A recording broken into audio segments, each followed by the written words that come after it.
Hormuz நீரிணை மூடல் கச்சா எண்ணெய் விலையில் உலகளாவிய தாக்கம். ஈரான் இஸ்ரேல் மோதலுக்கு மத்தியில் அமெரிக்க இராணுவம் ஈரானின் அணுசக்தி தளங்கள் மீது தாக்குதல் நடத்தியதால் போர் பதற்றம் அதிகரித்துள்ளது.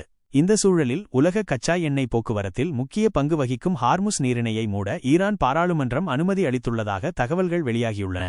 ஹார்முஸ் நீரிணை என்றால் என்ன? ஹார்முஸ் நீரிணை என்பது பாரசீக வளைகுடாவை ஓமன் வளைகுடா மற்றும் அரேபிய கடலுடன் இணைக்கும் ஒரு குறுகிய கடல்வழிப்பாதை. சுமார் 21 மைல் அகலம் கொண்ட இந்த நீர்வழிப்பாதை 2 மைல் அகல கப்பல் வழித்தடங்களைக் கொண்டுள்ளது. முக்கியத்துவம்: உலக அளவில் நடைபெறும் எண்ணெய் வர்த்தகத்தில் சுமார் 26 விழுக்காடு போக்குவரத்து இந்த நீரிணை வழியாகவே நடைபெறுகிறது. இதன் காரணமாக இது உலகளாவிய எரிசக்தி வர்த்தகத்தின் மிக முக்கியமான மையமாக திகழ்கிறது. தாக்கம்: ஹார்முஸ் நீரிணையை ஈரான் மூடினால் உலக கச்சா எண்ணெய் போக்குவரத்தில் சுமார் 20 விழுக்காடு பாதிக்கப்படும். இதனால் கச்சா எண்ணெய் விலை கணிசமாக உயரும். இதன் விளைவாக பெட்ரோல், டீசல் போன்ற எரிபொருட்களின் விலைகளும் உயரும் என அஞ்சப்படுகிறது.